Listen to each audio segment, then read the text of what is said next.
Gimana sih nentuin nilai kewajiban? Kalau seandainya kewajiban ini mau dilunasin sebelum jatuh tempo? Hai guys, selamat datang lagi di channel Fakultif. Hari ini kita bakal lanjutin pembahasan kita tentang liabilities di teori akuntansi.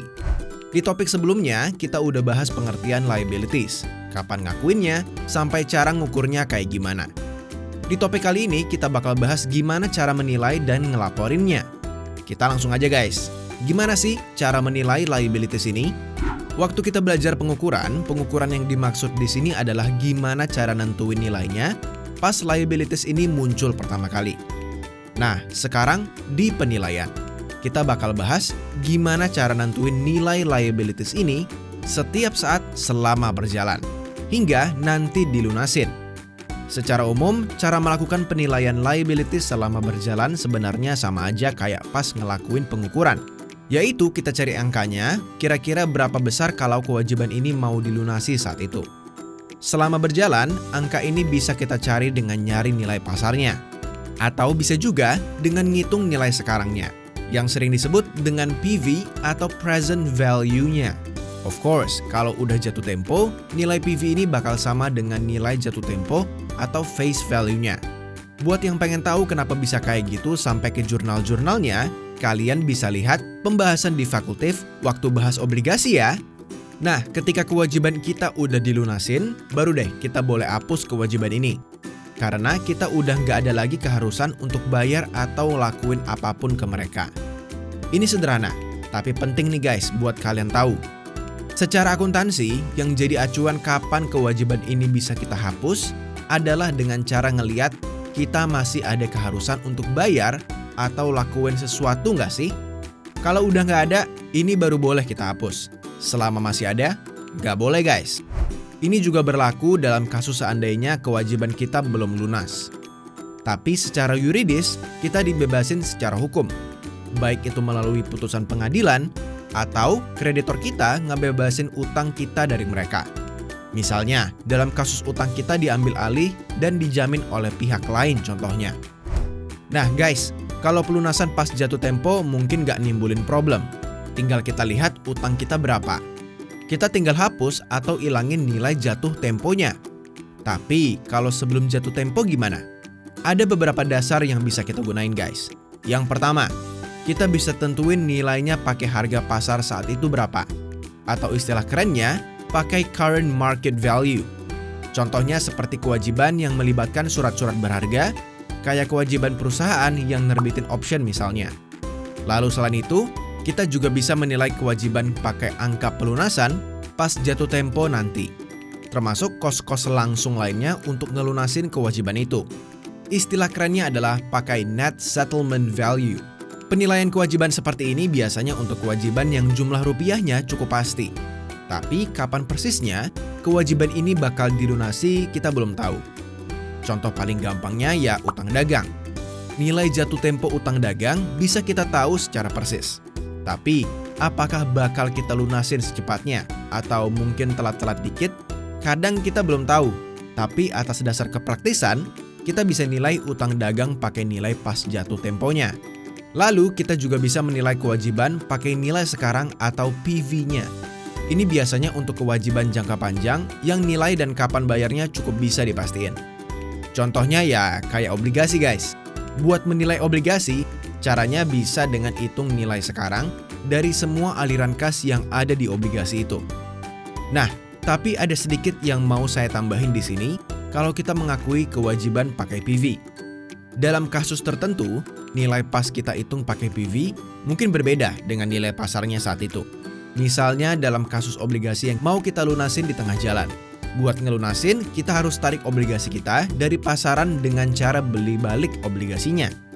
Dan untuk beli balik, kita harus lihat harga obligasi itu berapa di pasar. Nilai pasar ini bisa jadi berbeda dengan nilai sekarang dari obligasi kita. Dalam kasus seperti ini, selisihnya bisa kita akui sebagai keuntungan atau kerugian di luar operasional perusahaan. Atau istilah teknisnya sering dikenal dengan gain or loss di akuntansi. Kalian bisa gunain dasar-dasar ini buat ngelakuin penilaian kewajiban. Kalian tentuin sifat kewajibannya, apakah nilai pasarnya ada atau enggak. Kalau enggak ada, apakah besaran dan waktu pembayarannya bisa dipastiin atau enggak. Kalau dirasa cukup pasti, apalagi kewajibannya sifatnya jangka panjang, kalian bisa nilai pakai PV. Tapi kalau belum cukup pasti, kalian bisa pakai nilai pas jatuh temponya nanti berapa. Nah, sudah tahu cara menilainya, terakhir gimana cara ngelaporinnya guys. Secara umum kita bisa laporin liabilities kayak gini. Yang pertama, untuk neraca yang formatnya dibagi dua. Liabilities bisa kita sajiin di sebelah kanan neraca. Kalau format neracanya berbentuk laporan, kita bisa sajiin liabilities ini setelah aset. Lalu, kalau aset kita sajiin berdasarkan likuiditasnya, nah, liabilities ini kita urutin berdasarkan jangka waktu atau jatuh temponya. Kita bisa bagi liabilities ini menjadi dua bagian besar, yaitu kewajiban jangka pendek dan kewajiban jangka panjang. Kewajiban jangka pendek maksudnya adalah kewajiban yang bisa dilunasi dalam satu siklus normal perusahaan. Atau untuk lebih mempermudah, biasanya ditetapin yaitu 12 bulan sejak tanggal neraca. Kalau di luar itu kita akui sebagai kewajiban jangka panjang. Lalu, sama seperti aset, jangan lupa jika ada kebijakan tertentu terhadap kewajiban ini, kita jelaskan lebih lanjut di catatan laporan keuangan.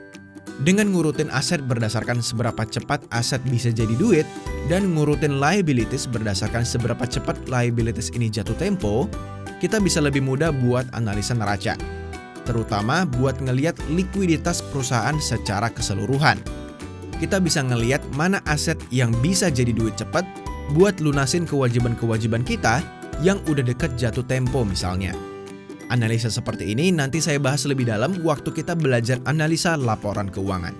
Oke guys, sampai di sini kalian udah belajar banyak tentang liabilities atau kewajiban di akuntansi. Mulai dari definisinya, pengakuannya, pengukurannya, penilaiannya, sampai cara ngelaporinnya. Sebelum saya akhiri video ini, saya mau ringkas semua apa yang udah kalian pelajari tentang liabilities di teori akuntansi ini.